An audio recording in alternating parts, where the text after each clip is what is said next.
What up, what up, what up? Y'all know what it is. It's your boy Big Bootsie, man. I'm back. Street Knowledge Podcast. Once again. Y'all know we come with the serious information. Got something real informative for y'all. We're gonna take it, to another level. Outside the box a little bit, but it's still informative information. I got a specialist. She's coming in and gonna give y'all a few jewels on a little bit of sex therapy that's needed out there. This type of therapy help keep couples together. From what I'm hearing, it teach them about trust or trusting each other in a relationship. So it's something real serious. And then after that, I'm gonna give y'all my Dame Dash story. How me and Dame Dash met, and we was the first to have a R&B artist from North Carolina signed with Roc-A-Fella Records. And I had him working with Kanye West, Beanie Siegel, the first to go up on Rap City in the Basement with Tigger. So I'm gonna give y'all a lot of information, man. So y'all stay tuned. Jax, let's go.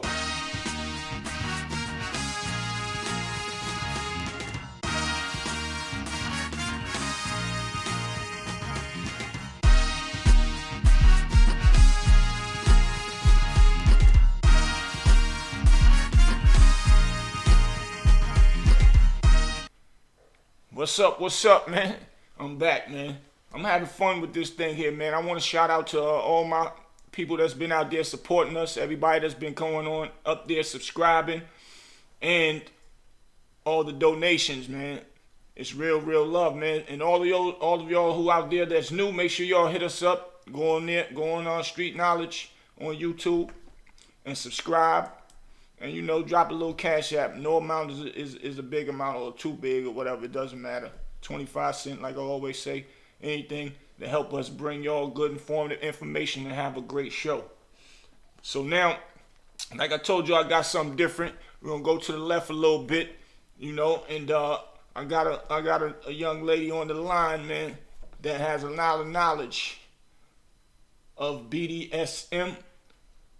I'm sure a lot of y'all done heard about that out there, and if so, make sure y'all comment on it, man. Miss Q, what's up? Yeah, holler at the people for us. What's going on? Nothing much, nothing much. Nothing much. Okay, so we're gonna get to the point. Explain to them who you are and what you're going to school for and what what you're doing. That's gonna help people out there in America. Or across the world, actually. Okay, so my Instagram name is Miss Cutie to You. I am going to school to get my degree in sex therapy. I am currently about halfway through with that degree. Right. Yeah.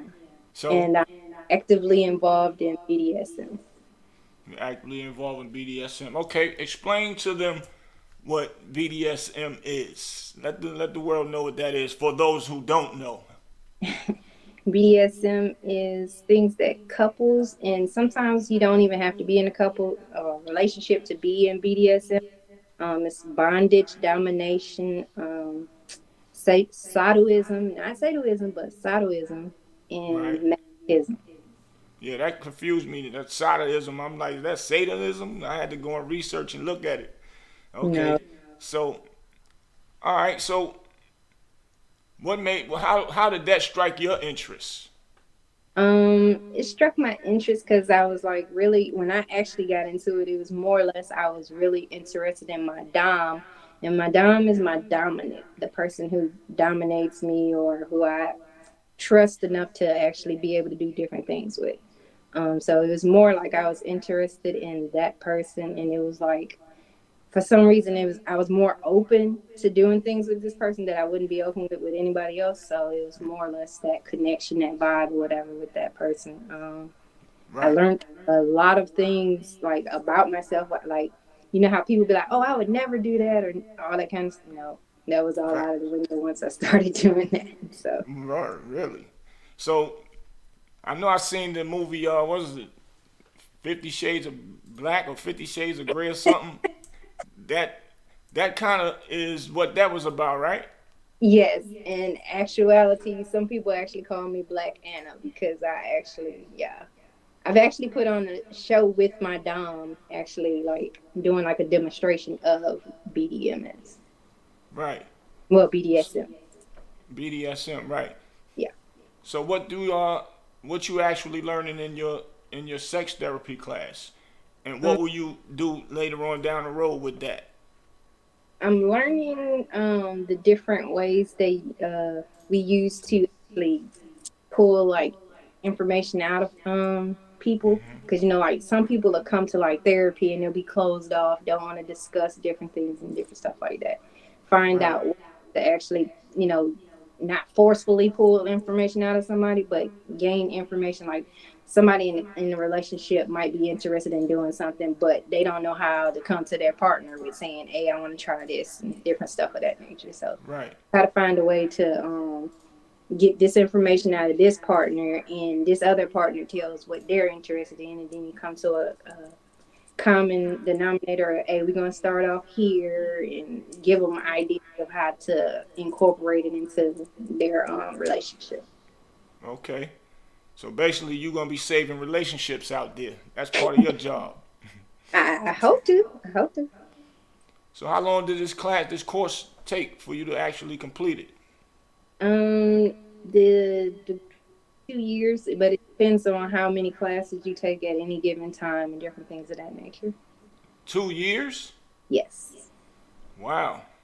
That's a lot. That's a lot of learning about the body and the sex and it's kind of, you sort of say, a mental thing too. Like you teach people about the how I want to say it.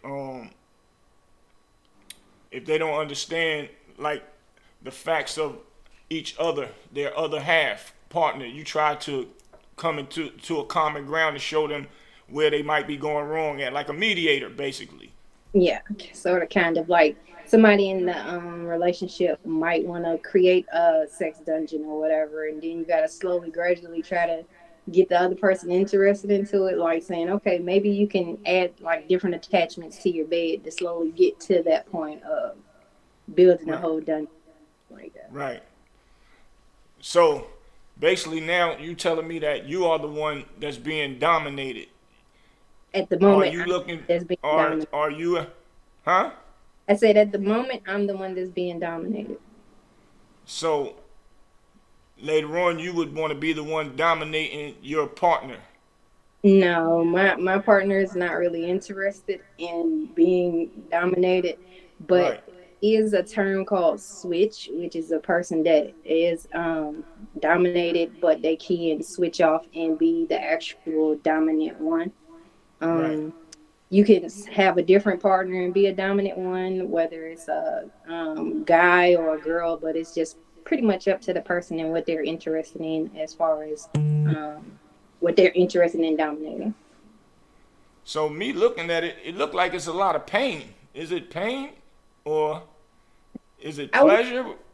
I wouldn't say What? it's pain. It's really receiving it, because the person receiving it can like a lot of pain, and their dom can actually not mind giving as much pain as they want to. So it's basically all on the person that's receiving it, how much Right. pain they would receive.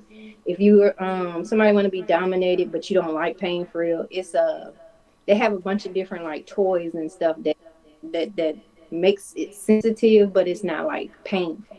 So you Right. have different ways of being dominated. It doesn't have to necessarily be painful. So during the process, I was researching earlier too. There's like a code word that y'all would use if there's too much pain. So the one that's being dominant would know to slack up a little bit. Yeah, like so you couldn't create in y'all agreement some kind of code word. It could be a code word to say stop. It could be a code word to be like add more. It could be just like all on what you guys desire. So like somebody can say like one thing is going to mean a, you can add a little more, and then you got another where they'll be like, hey, if I say this, that means cut it off or stop what you're doing at that time type Right. Especially if you handcuffed or something. You, thing. yeah, yeah, That's where that definitely got. trust come in, because a lot of people are like, ain't nobody finna hit. If you really, really trust the person, then it's not Right. gonna be an issue. And then it's like you got to build up the trust, which is part of like the therapy, helping you build up the trust in that Right. person to be able to do Right. different. And So it's not as bad as a lot of people make it seem. Like they'll be like I think Rihanna or somebody like that at one point in time said that they were into that type stuff, yeah, I think Rihanna did. Yeah. and everybody was going around saying, "Ain't nobody gonna never." I didn't say nobody would never, but I did not think I would ever actually be interested in it. Right. So also what I was seeing, you don't actually have to have sex to do that practice. It No, can you just don't. be they just like it because of the pain or the sensations and stuff like that. Yeah, you don't have to necessarily be like a sexual partner with that person. It could just be all based on that person providing pain. Well, not even really pain, but some type of uh, what they say. It's almost like a sexual reaction to pain, but it's not, pain or sexual reaction to the sensation or whatever you're receiving. Right. Um, yeah. Oh, okay. I thought you was about to say something else. So do a person, if they know what they're doing and doing it correctly, the person that's being dominated, do they get an erection from that? Is that what make them like it? Just from not even having sex, just for the process, and they have an erection. Is that possible? Yes, it's possible for like somebody to like just since we on the subject, it's possible for some people like a female to actually squirt in the midst Right. of it and not been penetrated, and it's possible for a man to actually get aroused just by being able to provide that type of um to be able to dominate the other person, or he could get aroused just off being dominated. So Wow. you have some men that just want to be dominated, and then you have some men that just want to be the one doing the dominating. Right. So what you gonna do once you when you graduate from school? What you gonna do? What you Um, you gonna pursue? You gonna pursue that?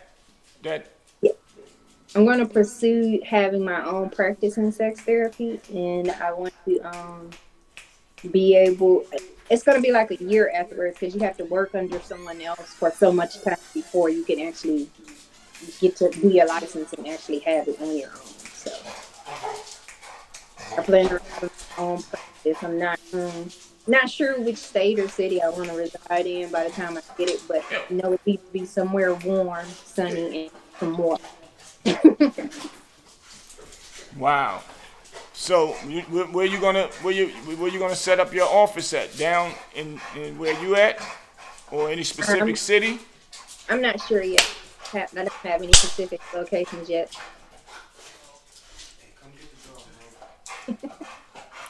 Wow. So quick question. How long have you been practicing the Dom thing? I've been practicing I'm actually considered what they call a sub. So I actually been in Get the sub for almost a year now. put the chair. Okay. So how many type of names, code names, do they got for for the in I the have a lot Dom of game? different names. You can call your dom, sir, master. Once you get to a certain level, they don't mind what you call them. But if you're at a lower level, a beginner level, like they have certain names that they want you to call them. But your Right. dominant would determine what is. Like you can be a mistress, you can be ma'am, madam, different things of that nature. It all depends on what that dominant person wants you to call them. So it's all it's a big, or should I say a huge form of role play or role Pretty much. playing. Like somebody dressing up like a nurse and he coming as a patient, or he coming as a stripper and she want to come see this. So it's just a whole different world in that Yeah, part it's of the different world than that, but you can actually do that role play out in the open, and not too many people will actually know what's going on. Like you might have a sir somewhere and a woman just keep calling her guy sir or different stuff of that nature. You wouldn't Right. really think anything of it, but they actually doing in some terms doing play right there, just talking. So they also say that a lot of men that's corporate, that's of power or in power, they normally practice the dom thing because they so used to being dominant around the workspace and all that. They want to be dominated and and you know uh get the whoops, the whips, and the clips on their chest and all that stuff. Are you familiar with that? Yes, it is a lot of people that's in the top executive type status that do participate in that whole experience. And they're like, you have the ones that's really, what you would see at work, that's really controlling things, like actually getting controlled, and vice versa. So you Right. see all different aspects, but they pretty much keep it in the same level, the same type of group, so that they sure nothing, no information get out. So it's not like a I'm going over here and I'm partying with Joe, and Joe don't give a care. Joe just gonna go telling everybody, hey, I seen the CEO to such and such at, you know what I'm saying? So it's, Right. yeah. Wow. So it's safe to say that they just like being dominated. Then it's and then after that they back to being the powerful person that they are, huh? In, in or in some cases they still want to be the dominant one and go do things like that. Right. Okay. So do you still research it just Uh, so you can be a better person at being dominated, or you trying to be a better person at being the dominant one whenever you take on being the dominant one? I do still research it. I pretty much pick up off stuff that my dom actually does when we're interacting. We actually have a great type connection or whatever, and we don't just do dom where it's just between us. Like we have actually did dom where it's like we put on, it's like other people are there to see what's going on. Like um Right. we've had So parties, we would actually do the sub dom at the party and different things like that. so it's like a performance thing as well. The It, way we do it is like a performance thing as well, because they right. they've done mass like type of research in it. So like Right. they actually, we've had like a few parties where they would actually have the different types of trinkets that you may say you would use, like the bondage chair and different stuff like that, Right. and they would put on a show for like people to see exactly how this equipment is supposed to be used and how you can use it, and how your sub can submit to you, or how as a dom you would have to, be stern and different things of that nature. Like So what's the goal to it all? What's the goal the for goal me to it? for me, the goal to it all, for me, I don't know other people, but for me, the goal to it all is to like build trust, and like it builds a connection between the two people. You can actually get to a mental connection with the person, because you can get so used to what's going on and how you guys are interacting. Like you can mentally feel their presence. If you're like blindfolded, you can mentally react just to like their slightest touch, and you're not even like, you know what I'm saying, like it's almost like a mental connection or whatever, Right. like a So build a bond and a connection and trusting somebody. what's the weirdest thing a dom asks you to do, um and what would you not do? I don't know, like right now I like my dom can pretty much, I would say could pretty much ask me to do just about anything but to eat like some poo or some junk like that, because I would not eat anything of that nature. But like um To eat what? Say that again. I said the only thing he could not ask me to do is to eat any poo or anything like that, boo boo. Oh yeah. Oh yeah. Oh my God. So like pretty much he could ask me to pretty much do anything, and I would pretty much do it. But trying to think what would be the craziest thing. The craziest thing is the very first time I was in a show. I did not expect the way I would be coming out in the show. So it was a lot of people in there. We all had to have masks and different things like that on, so you wouldn't really know who the people were you were around. But I'm thinking like I'm finna come out with some clothes on, and he was like, "Okay, yeah, yeah, you ready, you ready." And I had like a collar and a chain. Like he was holding the chain, but I had like a collar. The chain was connected to the collar around my neck.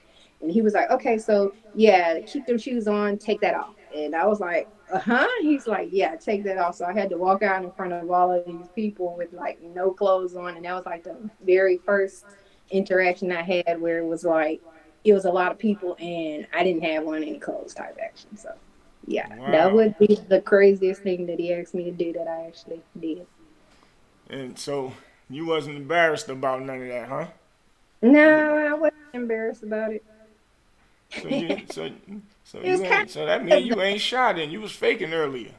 it was probably because of the mask that I wasn't actually scared of because I figured, well, ain't nobody gonna really know who I am because I got the mask on. So Right, right. I got you.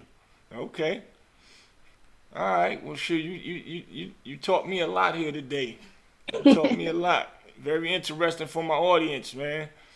Y'all see it, man. It's Miss Q, y'all. And y'all make sure y'all hit me up, some comments, whatever. If y'all need to learn something or whatever, I'll make the connection.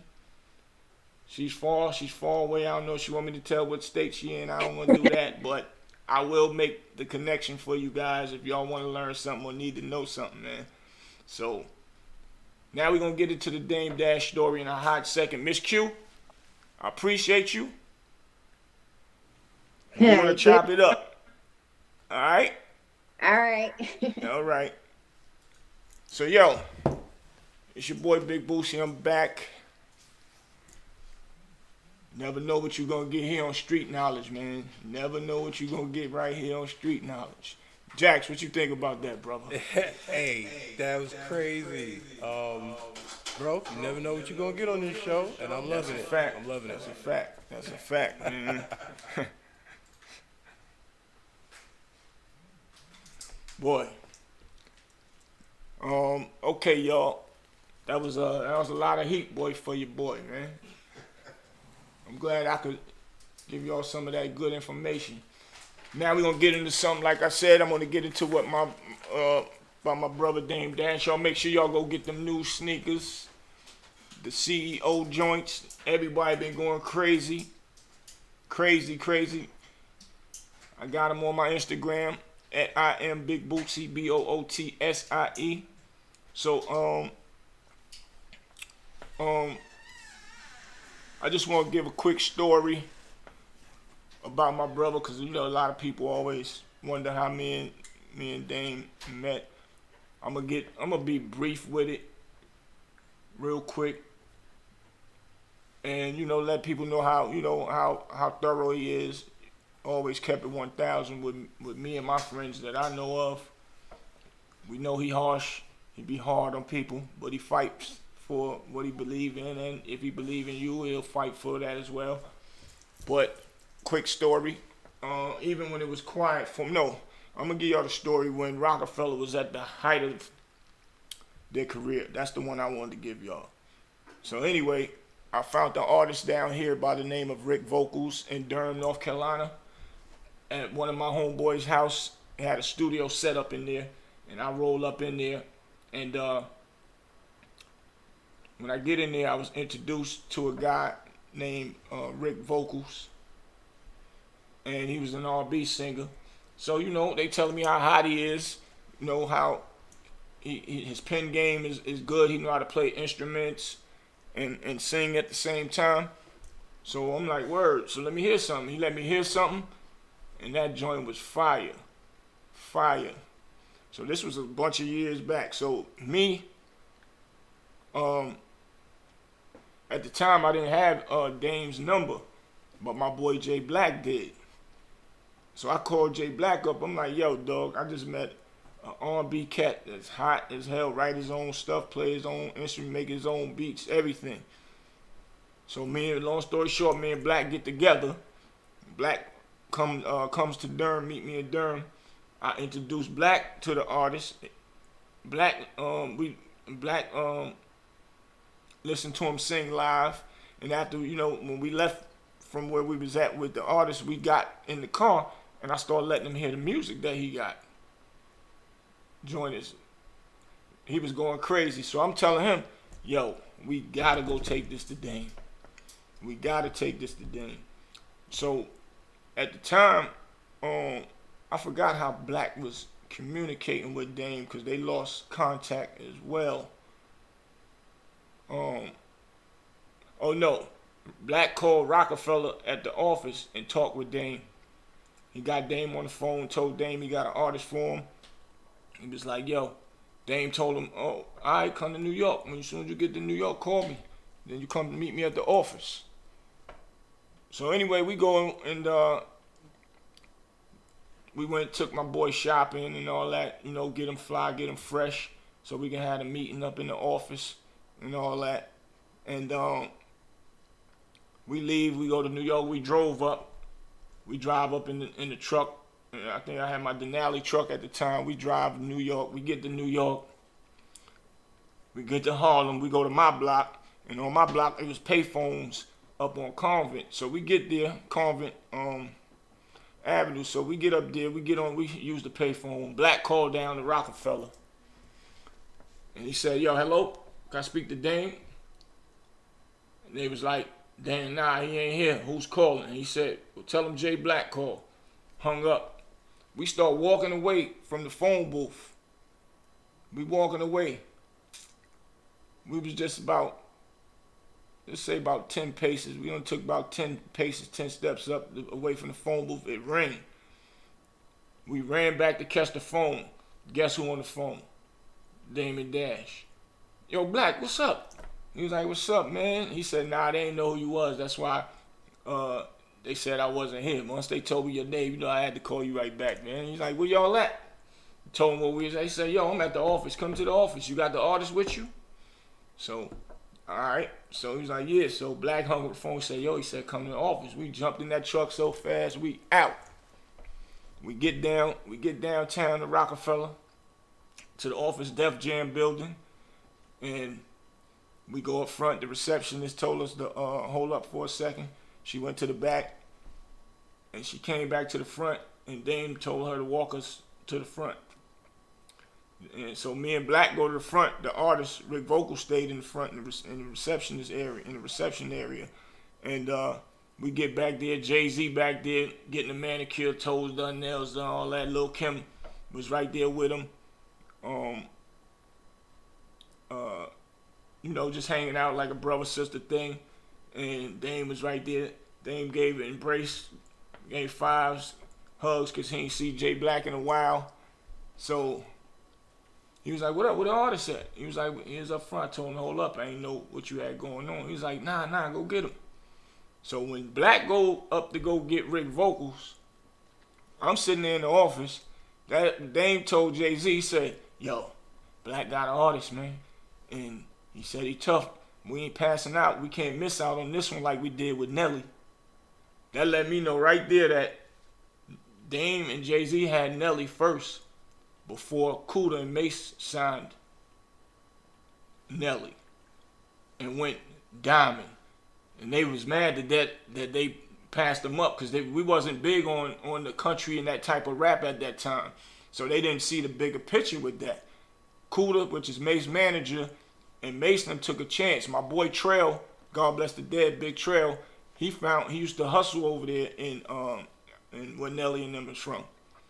And he met Nelly and them just, same way I met Rick Vocals. And he brought him around and was shopping him around. He brought him to Dame and them first.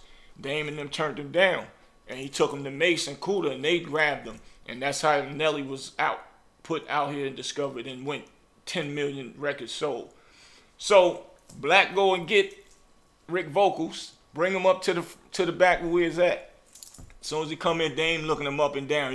Dame, he won't check him nigga again. We knew we had to go get my boy fresh. And I saying he was not fresh. He had a job and all that stuff. We just know what to expect when you go to New York. and how the New York niggas gonna look at you, especially when you going with Roc-A-Fella, one of the biggest labels on the planet right then at that time. You know what I'm saying? So he come in the room, they put the CD in, they start playing the CD crazy. They going, oh shit, hit after hit. They going crazy. Jay-Z in there vibing, Lil' Kim shaking her head, going crazy. So they was like, yo, I don't need to hit no more. Yo, how long y'all gonna be up here? That's what Dame asked.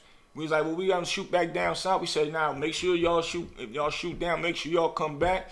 Black, we're gonna negotiate everything with the contracts. I'm gonna get some contracts done. And y'all can go over it, have your lawyer go over it or whatever. And you know, he started asking Rick a few questions. Rick was kind of starstruck in there, as far as like, he really can't believe he right here in the presence of greatness.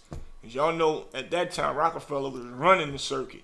So, but he held his composure, you know. He kept it 1,000. So anyway, we left out of there smiling. But one thing Dame told us was like, he was like, whatever y'all need, I'm going to help y'all, man. I'm going to give it to you. He's like, Black, you know I ain't going to never tell you no. As long as there ain't nothing that's going to hurt me and have me looking crazy, I got you. And one thing I could say, every time we needed something from Dame, he gonna ask what it is, you tell him what it is. I don't really remember him really ever saying no.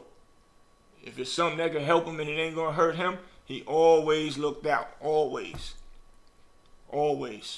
So, you know, when a lot of people trying to slander my boy name, I really don't like that. I just want to let people know how real it is. So, to get back to the story,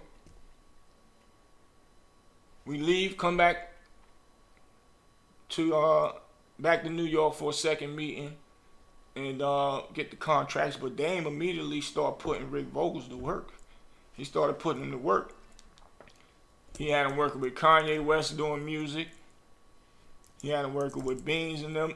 Dame had the radio show on on Hot 97, I want to say it was. He had his own show, had Rick Vocals up there with him, got him in Tigger, the basement. He was the only R&B cat that ever touched the basement at this time with Tigger. No other R&B acts ever came up there that was signed artists that was already famous. Rick Vocals was the first one. So we kind of made some history with that. So later on, down the road, just making a long story short, I leaves Black and Rick Vocals up top to start working on the album and stuff. And so, like I say, he was in there working with Kanye, putting down some hits and all that. And they was calling him the next R. Kelly. And this one, R. Kelly name was good name. But they was calling him, Rick Vocals, the next R. Kelly because he could play that style. He got that style that could play the piano and sing at the same time. His pen game was in that realm of some R. Kelly stuff. And this is what happened great out of that situation. Right before the Roc broke up, we was filming the Paid in Full movie around that time.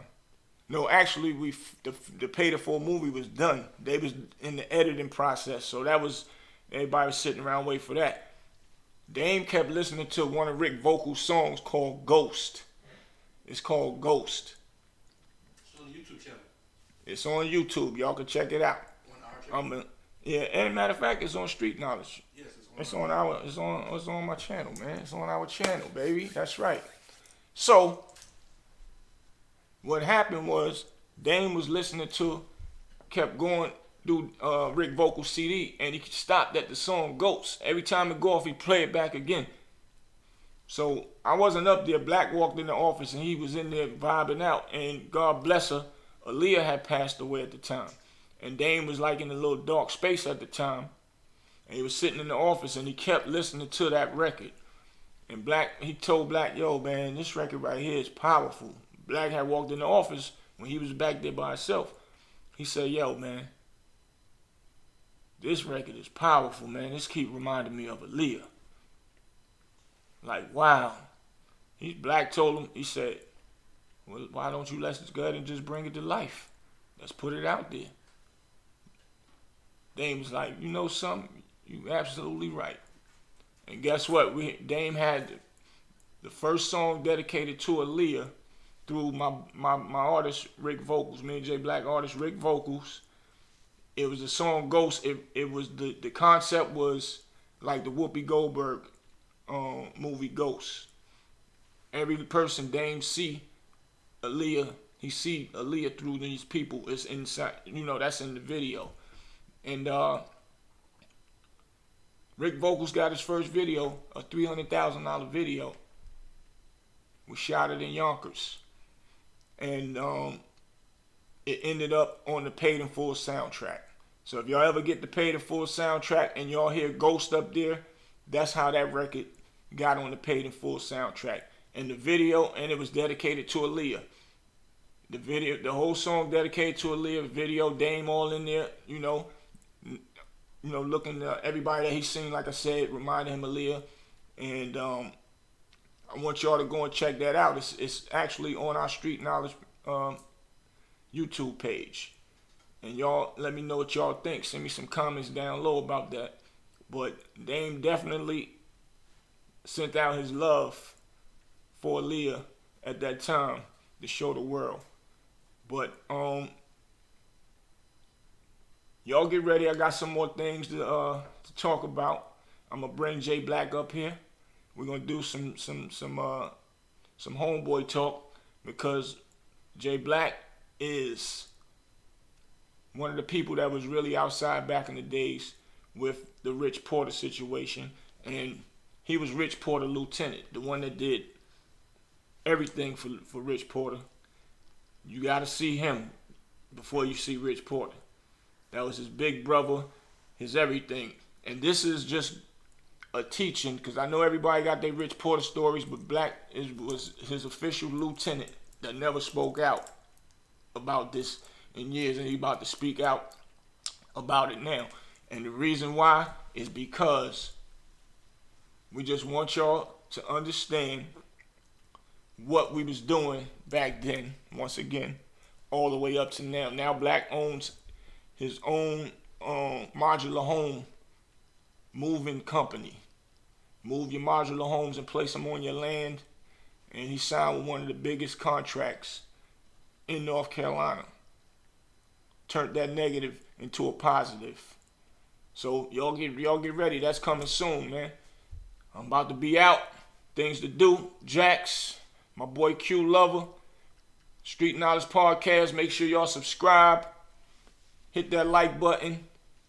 Drop us a nice cash app, man, so we can keep this content rolling for y'all, man. Your boy Big Bootsie, I'm gone.